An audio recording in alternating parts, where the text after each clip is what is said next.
What they were teaching in the early church was going back to the original God-image man.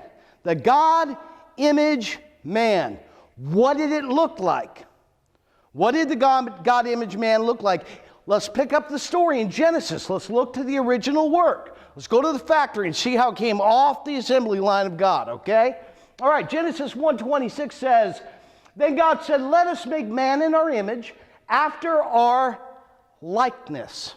So, likeness means like God. Like God. God-man. Oh, the God-man looks like God. Makes sense. Works like God. Does things like God, right? Not that we're God, but like, or in his image. We're going to talk about what that looks like, okay? Let them have dominion over the fish of the sea, over the birds of the heavens, over the livestock and over all the earth, and over every creeping thing that creeps on the earth. So God created man in his own image. You ever take a picture? Something? When you take a picture of something, you get a look. You get a look, right? We call that today image. Images. I mean, when you go get photos developed, some places are called image centers. You ever heard of that? Image centers, okay? So, image. In his own image, which means it should look like, okay?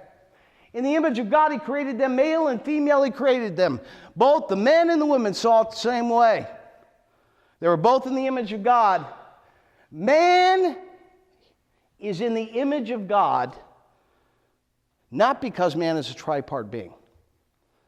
Man is in the image of God because, in faith, he can see himself through the eyes of God in his image.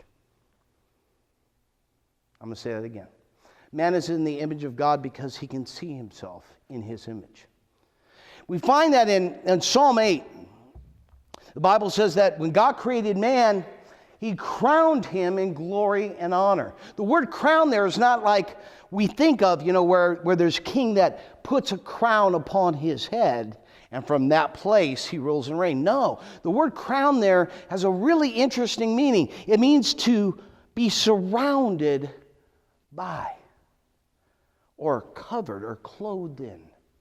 That's the reference there that's being done. So, man was crowned in or surrounded by the glory of God. So as he saw God, he saw himself.